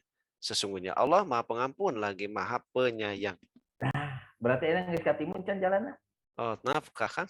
Nafkah tadi. Ada nafkah Nafkah teh ya. naon? Nafkah infak. Infak, Infak, nafkah atau nafkah artinya naon? Mengeluarkan. mengeluarkan, menyisihkan. Nah, berarti di saat kita tadi ingatlah kamu kepadaku, niscaya aku akan ingat kepadamu dan bersyukurlah. Berarti cara bersyukurnya dengan cara bagaimana? Nafkah. Menafkahkan harta, ya kan? Selama ini mohon maaf kita ya bukan salah ya, tapi ya belum mengena. Ya. Habis sholat selalu diajarinnya ngapain? Doa, kan? Zikir. Zikir, ya. Zikir teh naon? Ingat Allah. Mengingat. Ya secara bahasa betul semuanya. Kita sholat ingat Allah, zikir ingat Allah. Maksudnya beres sholatnya mana kekeh kudu ingat Allah, cuman ingat Allah. Nah, selama ini karena orang kenal jeung Allah, akhirnya disebut-sebut baik. Subhanallah, subhanallah, alhamdulillah, Allahu akbar, la ilaha illallah. Eta kan? Nah, sanggeus urang nyebutkeun eta, nama-nama nu tadi eta, kira-kira beres eta keluar dari ruangan, geus zikir ya, masih ingat Allah teu? Terbiasa nama kan? Kan gitu. Nah, makanya yuk kita mulai dari sekarang. Penerapan memahami sholat dalam kehidupan sehari ini, jangan sampai kita ingat Allahnya terputus hanya di saat ritual semata. Tapi mari kita continue berkesinambungan ingat Allahnya. Karena hanya dengan mengingat Allah lah hati kita akan merasa tentram. Jadi selama ini kita nggak tentram, nggak nyaman. Karena apa? Karena tadi loba ting pamentana, lieur jadina. Akhirnya naon? Nu aya teh disyukuri.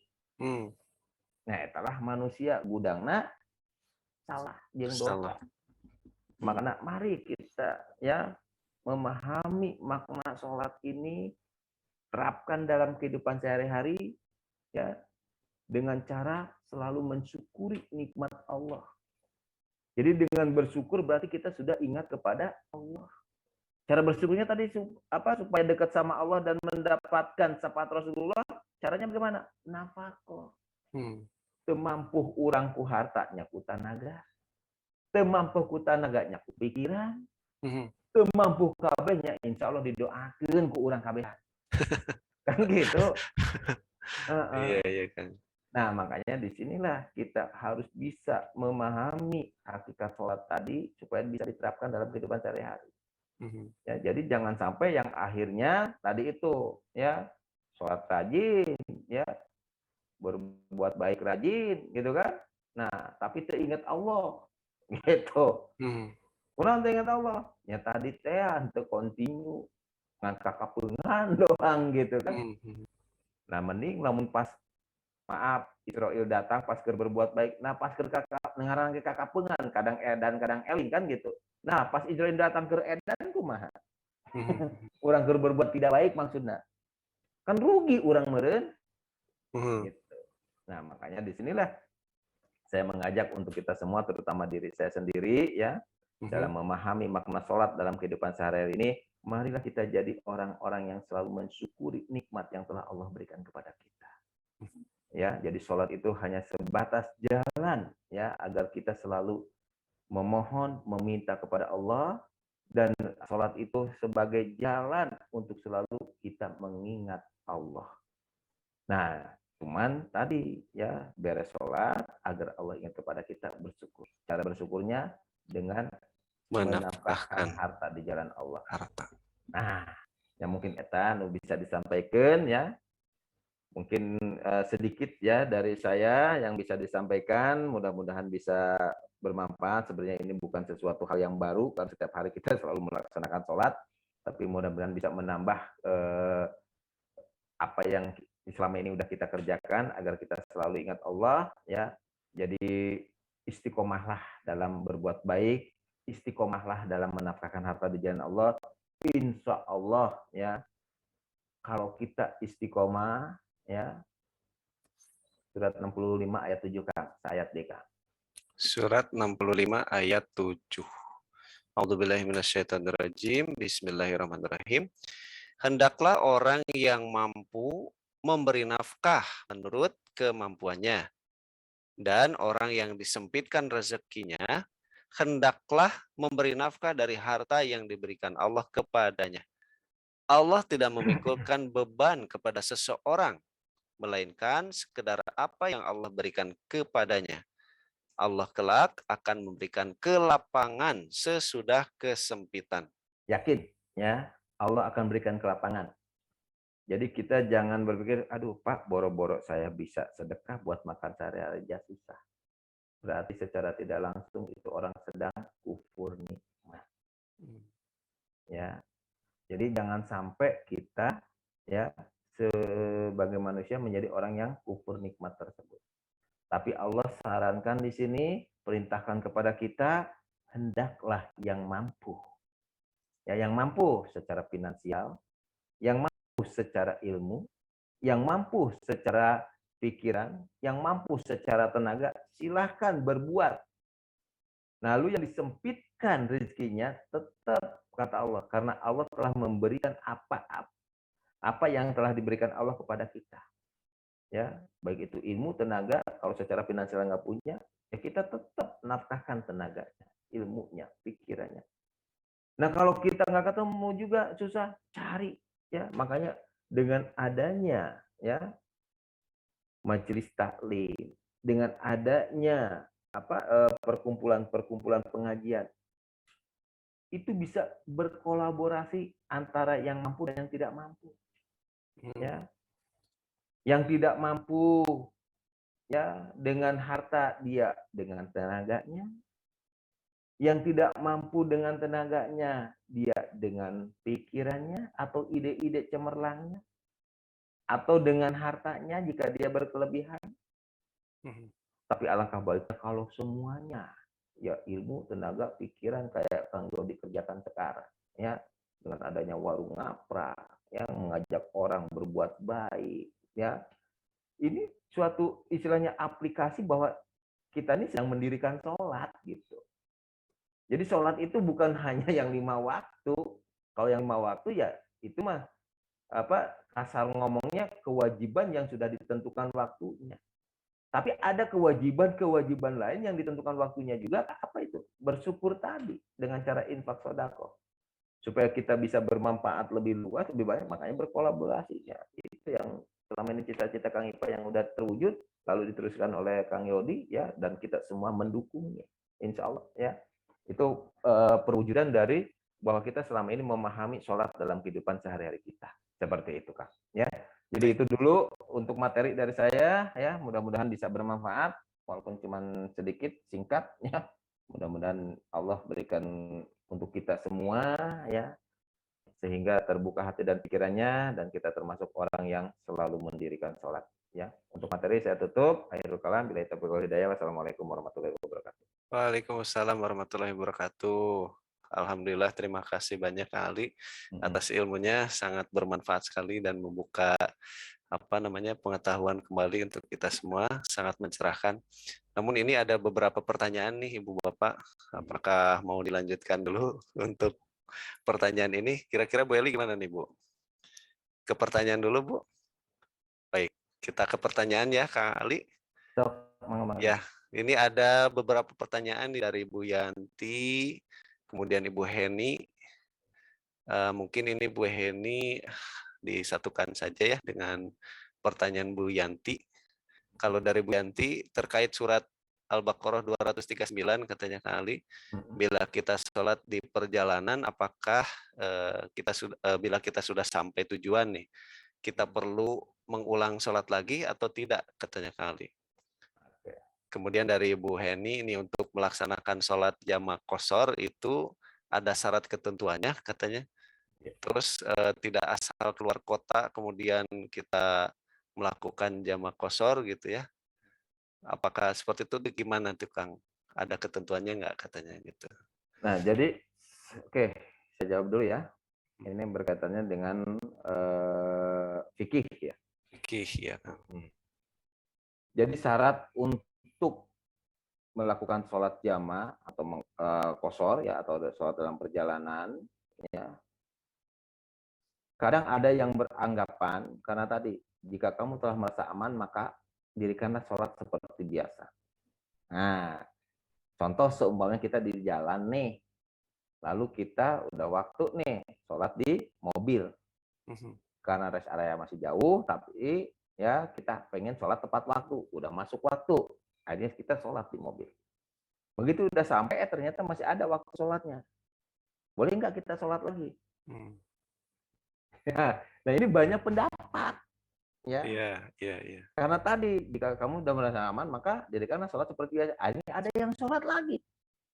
Kalau berkeyakinan seperti itu, ya monggo. Silahkan Ya, aja gitu silahkan kan. aja. Nah, sekarang yang namanya tadi jamaah, ya, ini adalah fasilitas yang diberikan oleh Allah. Namanya fasilitas atau kemudahan dari Allah, dimanfaatkan atau mau dipakai silahkan. Enggak pun ya tergantung situasi kondisi kitanya gitu.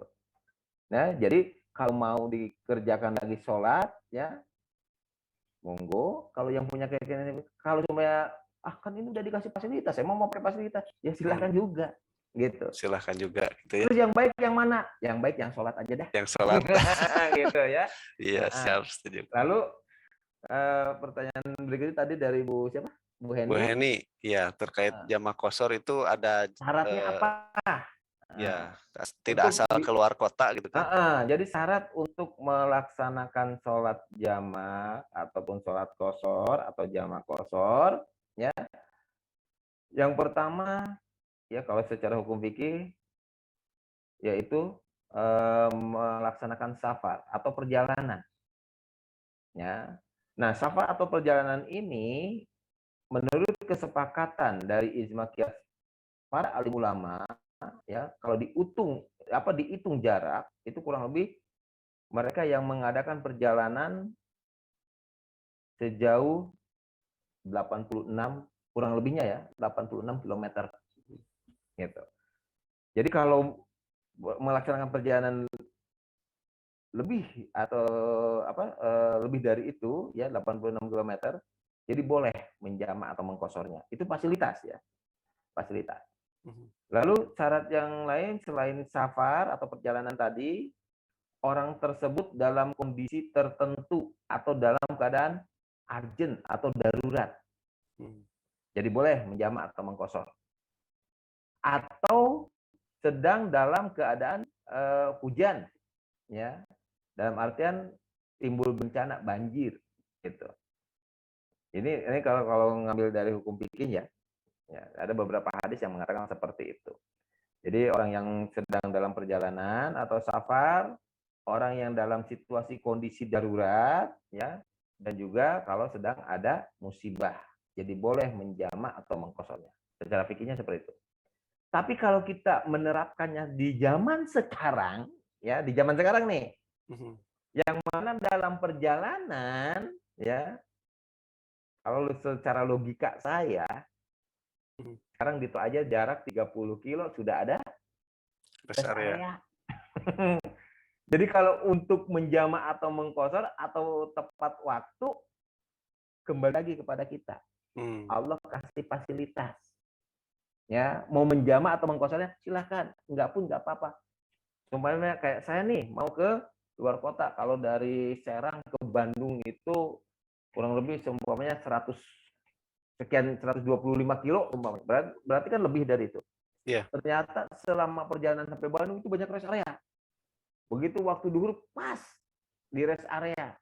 Kira-kira mau menjamak atau mengqashar ya atau sholat seperti biasa. Gitu kan? Nah, makanya saya bilang tadi, namanya fasilitas dari Allah mau diambil silakan, kalau enggak juga ya tadi itu kembali kepada keyakinannya. Tapi ada ya yang berpendapat, wah kalau gitu kamu kupur nikmat, kalau udah kasih nikmat yang enak kamu nggak mau. Ada yang seperti itu. Artinya harus kekeh di jama atau di kosor gitu. Ya. Kekeh pokoknya mah harus kosor. Karena kalau tidak diambil berarti kita kufur nikmat. Udah dikasih nikmat, dikasih kemudahan oleh Allah, kita nggak mau ambil. Ya silahkan. Nah, jadi untuk masalah fikih ini saya nggak mau ya mengatakan dari mulut saya yang bagus ini, enggak. Tapi saya kembalikan lagi surat 1784 sesuaikan dengan keadaannya masing-masing seperti itu. Ya. Terus ada lagi Kang Yodi? Sebetulnya ada nih, gimana Bu Eli? Masih lanjut? Ada 2 lagi Kang Ali. Nih ada katanya dari Bu Heni, boleh tahu latar belakang Luqman katanya sampai dapat kehormatan namanya jadikan salah satu surat dalam Al-Quran, itu latar belakangnya katanya gimana tuh Kang Ali? Itu mah harus belajar sejarah lagi, Bu. Wah panjang ini ya Kang Ali ya. Panjang. Terus ini ada satu lagi nih, saya dapat bocoran katanya bahwa yang itu kejawen tuh dari tahun 90-an mungkin di antara kita pernah dengar katanya ada aliran Islam kebatinan atau kejawen. Saya dapat bocoran katanya bahwa mereka tidak perlu sholat tapi cukup dengan eling-eling. Apa ini sama dengan yang disebutkan dalam Al-Qur'an katanya Kang Ali? Ingatlah kepadaku dan aku akan ingat kepadamu. Nah, itu mohon koreksi, nggak pilih keliru katanya. Gimana tuh, Kang? Oke, nah Pertanyaan terakhir. Ini pertanyaan yang bagus ya. Kadang ya tadi itu ada orang yang memahaminya seperti itu. Ya, sekarang aliran kejawen yang jauh-jauh dah kayak di Baduy. Ya, di Baduy juga sama. Ya, dia nggak sholat secara ritual, nggak sholat. Tapi dia sholat dengan mengingat Allah. Dalam artian apa? Ya tadi itu, ya ajaran kejawen atau ajaran Sunda Wiwitan juga nggak jauh beda. No penting orang ingat kanu kawasa yang orang ngajaga alam cek orang Bajawa. Makanya lojor ulah di macam eta slogan badita. Pondok ulah dipotong, lojor ulah disambung. Nah, maksudnya terpaham tak orang Baduita. Jadi intinya mah dia mengabdi kepada Tuhan, ya. Dia selalu ingat Tuhan, ya, dan dia menjaga aset Tuhan dan dia selalu berbuat baik. Jadi seperti itu. Nah, jadi kalau aliran kejawen, ya, kalau cuma diinikan ke Quran surat tadi apa surat 252, ya, cukup eling, ya buat mereka sih silahkan aja, ya, karena alirannya kejawen. Nah, sekarang kita ngikutin syariat siapa? Nabi Muhammad. Nah, kalau kita mengikuti syariat Islam yang sudah disepakati, ya, karena di Islam juga saya suka bingung, ya. Saya Islam, Kang Yodi Islam, tapi nu hiji mah, urang mah yakinna ka mazhab Syafi'i, mazhab Hambali, mazhab Ghazali, gitu kan. Coba ting aturana, nu akhirnya liur sorangan, Pan. Iya. Terus orang yang bener mana? Kan gitu. Nah, makanya di sini mah kalau saya, ya kalau nanya saya pribadi gitu kan, karena saya mengikuti syariat Islam, saya ikuti yang menjadi kesepakatan semua, yang tidak akan bentrok dengan beberapa mazhab yang ada, gitu. Ya, jadi tetap mendirikan sholat secara syariat yang 5 waktu kita kerjakan, ya, dan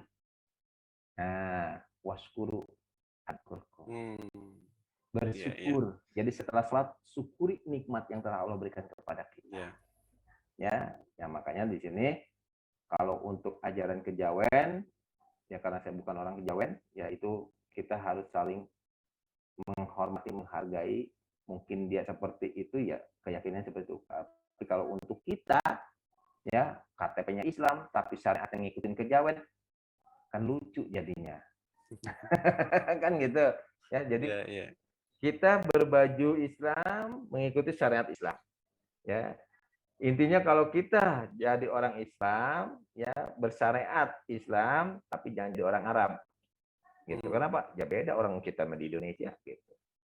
Jadi sama halnya tadi, kita orang Islam, tapi dalam syariat mengikuti kejawen. Sholatnya cukup meneng, ya itu disebut melamun yang husu. Nah, jadi itu mah untuk, ya tadi itulah, ya untukmu agamamu, untukku agamaku. lakum dinukum waliyadin. Nah, itu aja lah. Kalau Siap. yang seperti ini saya nggak terlalu ini. Yang penting kita saling menghormati, menghargai. Intinya kita kalau sudah mengikuti syariat Islam, ikuti. Ya, kenapa? Ya karena kita udah pilihnya itu. Dan di sini tidak ada paksaan dalam bersyariat, dalam beragama tidak ada paksaan. Jadi silakan sesuaikan dengan hati nurani kita. Mau masuk di yang mana, yang penting tadi kuncinya apa? Bersyukur aja dulu. Gitu ya. Itu aja Kang Edi. Baik, siap. Alhamdulillah Kang Ali. Ibu Bapak, alhamdulillah terima kasih nih atas pertemuan malam ini. Kang Ali, terima kasih atas ilmunya. Sebelum kita tutup, maka Kang Ali mohon ditutup juga dengan doa. Maka Kang Ali. Baik. A'udzubillahiminasyaitonirrajim. Bismillahirrahmanirrahim. Assalamualaikum warahmatullahi wabarakatuh. Assalamualaikum warahmatullahi wabarakatuh. Terima kasih sahabat-sahabat semua yang telah hadir dalam Zoom ini. Ya tadi sudah kita bahas bersama-sama, ya kita belajar bersama-sama apa yang telah kita baca, pelajari, pahami dari kitab suci Al-Quran yang kita yakini ini, insya Allah akan menjadi pedoman tuntunan dalam kehidupan sehari-hari. Pada dasarnya, mari kita selalu menjadi orang-orang yang selalu mendirikan sholat. Jadi kita memahami sholat dalam kehidupan sehari-hari ini tidak hanya sebatas syariat, tapi kita memahami sholat dalam kehidupan sehari-hari ini, ya selain syariat ataupun tarekat, ada juga hakikatnya. Ya. Sehingga nanti dalam pelaksanaan kehidupan kita, karena kita sebagai muslim ya memiliki syariat atau tata cara sholat, jadi silakan kita kerjakan sesuai dengan keyakinannya masing-masing. Lalu kita juga setelah melaksanakan syariatnya, jangan lupa kata Allah tadi, agar Allah ingat kepada kita bersyukur. Ya, dengan cara bagaimana? Mengingat Allah. Jadi bersyukur dengan cara mengingat Allah akan membuat hati kita tentram. Ya. Agar hati kita tentram, berarti cara bersyukurnya ada yang kita kerjakan, ada yang kita keluarkan di jalan Allah. Ya, sehingga kita akan selalu mengingat Allah dan menjadikan hati dan pikiran kita ya menjadi tentram. Sehingga nanti kita bisa menahan diri dari perbuatan keji dan mungkar. Ya, seperti itu. Mudah-mudahan apa yang telah tadi disampaikan itu masuk ke dalam hati dan pikiran, dan Allah bukakan semua ya untuk kita semua. Semoga diberikan kemudahan dalam segala urusannya, diberikan selalu kesehatan, keselamatan, kesejahteraan, kebahagiaan, serta limpah rezeki yang banyak dan halal. Dan juga kita berkumpul seperti ini tidak lepas dari sababiah. Ya. Yang pertama adalah dari kedua orang tua kita masing-masing, yang mana orang tua menjadi sababiah kita sehingga kita bisa seperti ini. Untuk itu terlebih dahulu kita doakan semoga orang tua kita yang lebih dulu meninggalkan kita, Allah ampuni dosa dan kesalahan dan Allah tempatkan di surganya. Dan bagi orang tua kita yang masih ada, kita doakan semoga Allah memberikan keberkahan dalam usianya, diberikan selalu kesehatan, keselamatan, kesejahteraan, kebahagiaan, serta limpah rezeki yang banyak dan halal. Untuk itu mari sama-sama kita doakan ibu bapak kita sesuai dengan keyakinan kita membacakan umul kitab surat Al-Fatihah. A'udzubillahi minasyaitonirrajim. Bismillahirrahmanirrahim. Ila hadarati abdina bapak wa umina ibu binti. Al-Fatihah. A'udzubillahi minasyaitonirrajim. Bismillahirrahmanirrahim. Alhamdulillahirabbil alamin. Arrahmanirrahim. Maliki yaumiddin. Iyyaka na'budu wa iyyaka nasta'in. Ihdinas siratal mustaqim. Siratal ladzina an'amta 'alaihim ghairil maghdubi 'alaihim waladdallin. Amin. Selanjutnya selain ibu bapak, kita doakan juga terutama untuk para pahlawan bangsa, para pahlawan agama, dan juga guru-guru kita, wabil khusus para ustadz, para kiai, para alim ulama, para wali, para nabi, sampai dengan Nabi Adam alaihissalam. Semoga Allah limpahkan rahmat dan karunia-Nya dan juga tak lepas ya dari kebaikan-kebaikan mereka semua sehingga kita bisa seperti ini. Ya terutama buat Kang Ipai ya yang telah memberikan suri tauladan yang baik bagi kita semua. ya termasuk guru kita, teman kita, sahabat kita yang telah mencurahkan hati dan pikirannya, ilmu dan tenaganya, hartanya, keluarganya, semuanya. Semoga itu semua menjadi sababiah pertemuan kita kelak nanti di yaumil akhir. Semoga kita bisa berkumpul di surganya Allah. Al-Fatihah. A'udzubillahi minasyaitonirrajim. Bismillahirrahmanirrahim. Alhamdulillahirabbil alamin. Arrahmanirrahim. Maliki yaumiddin. Iyyaka na'budu wa iyyaka nasta'in. Ihdinas siratal mustaqim. Siratal ladzina an'amta 'alaihim ghairil maghdubi 'alaihim waladdallin. Amin. Selanjutnya kita doakan untuk keluarga tercinta kita, istri, suami, anak, cucu, ya semoga selalu dalam lindungan Allah Subhanahu wa taala, dimudahkan dalam pekerjaannya, diberikan selalu kesehatan, keselamatan, kesejahteraan, kebahagiaan serta limpahan rezeki yang banyak dan halal. Dan semoga anak cucu kita kelak jadi anak-anak yang lebih soleh dan soleha dari kita. Al-Fatihah. A'udzubillahi minasyaitonirrajim. Bismillahirrahmanirrahim. Alhamdulillahirabbil alamin. Arrahmanirrahim. Maliki yaumiddin. Iyyaka na'budu wa iyyaka nasta'in. Ihdinas siratal mustaqim. Siratal ladzina an'amta 'alaihim ghairil maghdubi 'alaihim waladdallin. Amin. Selanjutnya kita doakan untuk keluarga kita, saudara kita, sahabat kita, ataupun tetangga kita yang hari ini sedang diuji oleh Allah dengan sakit. Ya, semoga Allah cepat mengangkat penyakitnya, diberikan kesembuhan, dan bisa berkumpul, beraktivitas seperti biasa. Dan yang sedang diuji oleh Allah dengan kesusahan, semoga Allah cepat memberikan kelapangan. Dan yang sedang diuji oleh Allah dengan musibah, terutama wabah COVID-19 ini, ya semoga diberikan kesabaran, ketabahan, ketawakalan. Dan kita berharap, memohon kepada Allah supaya wabah ini cepat berlalu. Al-Fatihah. A'udzubillahi minasyaitonirrajim. Bismillahirrahmanirrahim. Alhamdulillahirabbil alamin. Arrahmanirrahim. Maliki yaumiddin. Iyyaka na'budu wa iyyaka nasta'in. Ihdinas siratal mustaqim. Siratal ladzina an'amta 'alaihim ghairil maghdubi 'alaihim waladdallin. Ya Hayyu ya Qayyum ya Dzal Jalali wal Ikram ala dinil Islam. Allahumma sholli ala sayyidina Muhammadin fil awwalin wa barik wa sallim wa radhiyallahu ta'ala sadatina sayyidina Rasulillah ajma'in. Amin amin ya Allah ya rabbal alamin. Allahumma ighfir li dunubi wa li walidayya warhamhuma kama rabbayani shaghira. Allahumma ighfir li dunubi wa li walidayya warhamhuma kama rabbayani shaghira. Allahumma ighfir li dunubi wa li walidayya warhamhuma kama rabbayani shaghira. Allahumma inna nas'aluka salamatan fid din wa afiatan fil jasad wa ziyadatan fil ilmi wa barakatan fil rizqi wa taubatan qoblal maut wa rahmatan indal maut wa maghfiratan ba'dal maut. Allahumma hawin alaina fi syakaratul maut wa najatan minan nar wa rahmatan minan hisab. Rabbana hab lana min azwajina wa dzurriyyatina qurrata a'yun waj'alna lil muttaqina imama. Rabbana taqabbal minna innaka samiun alim wa tub 'alaina innaka tawwabur rahim. Rabbana atina min ladunka rahmatan wa hayyi lana min amrina rashada. Rabbana atina fid dunya hasanah wa fil akhirati hasanah wa qina adzabannar wa qina adzabannar wa qina adzabannar.